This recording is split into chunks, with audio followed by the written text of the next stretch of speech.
Hello friends, Namaste, I'm Sejal Shavirmani and I'm going to be talking about post-traumatic stress disorder, PTSD.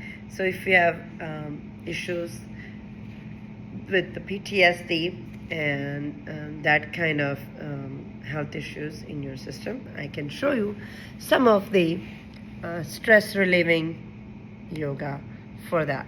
So to begin with, you can try with the garland pose or the namaskar pose, garland pose, keeping the both arms first, keeping the both feet nicely on the ground, and you're going to lift up your body onto your toes, keeping the both arms nicely folded in the front, right in the middle of your legs for garland pose.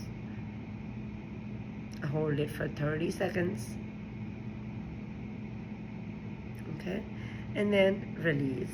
You can also try doing the bakasana or the crow pose, keeping the both arms in the front of you and lean forward. And if you feel that you are ready to lift your legs up, you can and hold it for 30 seconds. Okay, or you can just slightly lean forward and hold it for 30 seconds.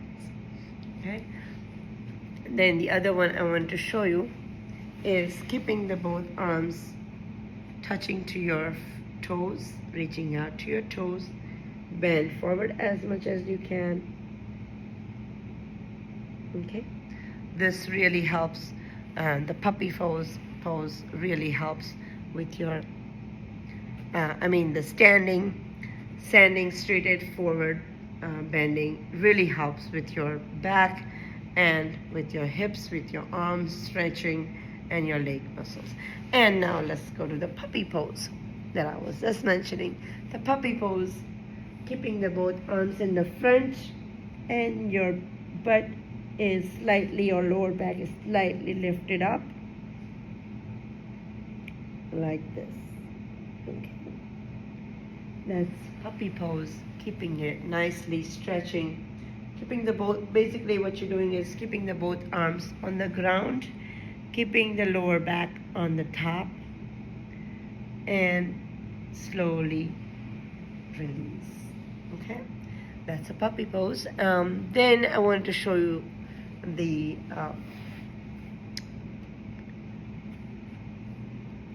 pigeon pose. Yes, the pigeon pose. I have all the listed out, the poses that I want to show you for this one.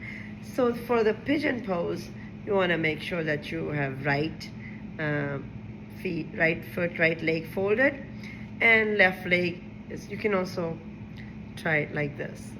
Fold it outwards, keeping the left leg straight. Left leg straight in the back, right leg is folded, something like this, and keeping the both arms stretched on the side or on the ground.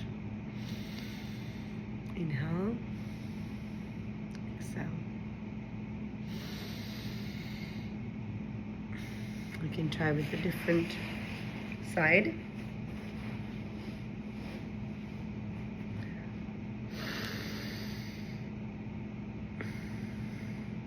As you can see, my leg stretch all the way straight in the back.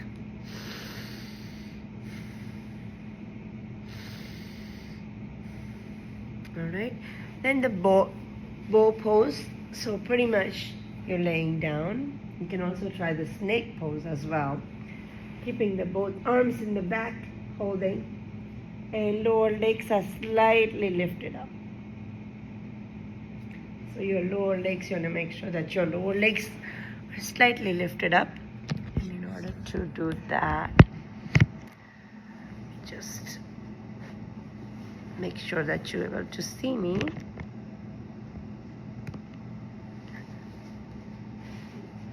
So your lower legs are slightly lifted up and both of your arms are nicely holding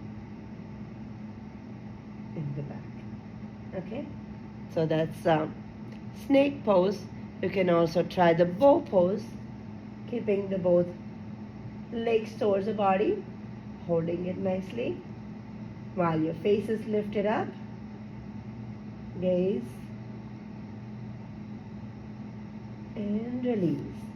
Very good. So that's a bow pose. Then I wanted to show you the Savasana always helps, right? The corpse um, pose. So you want to lay down straight, keeping the both arms on the side. You can always try the Savasana. Which Savasana is slightly different than corpse because the legs are slightly separated and your both arms are facing to the ceiling for Savasana. Corpse is sitting straight. Both legs are straight. Okay, so you can try those as well. Taking the right leg folded to the left side. Try that as well. And then shift your sides.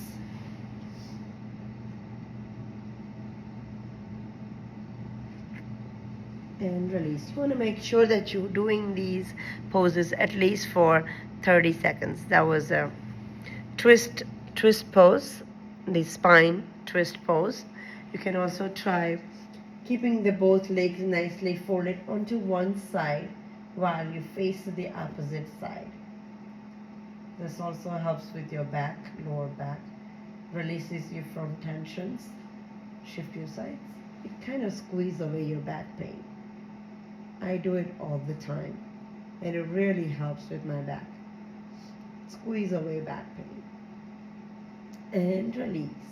So that would be one of them. Then I wanted to show you the Vajrasana or the child pose in the Vajrasana.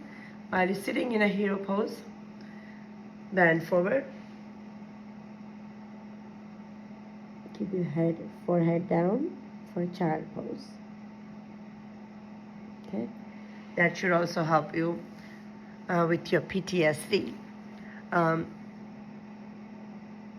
Then the child pose, the chair pose, not the child pose.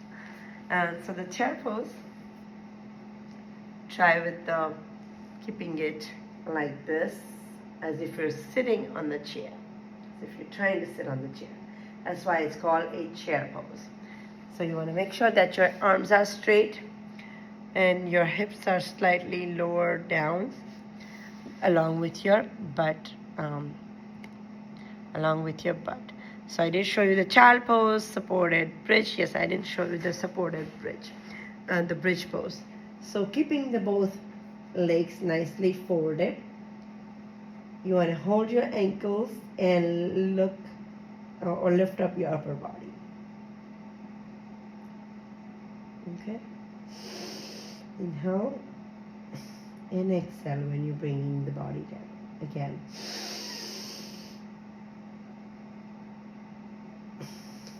You want to make sure that you bring the legs as closer to the body as possible. Okay.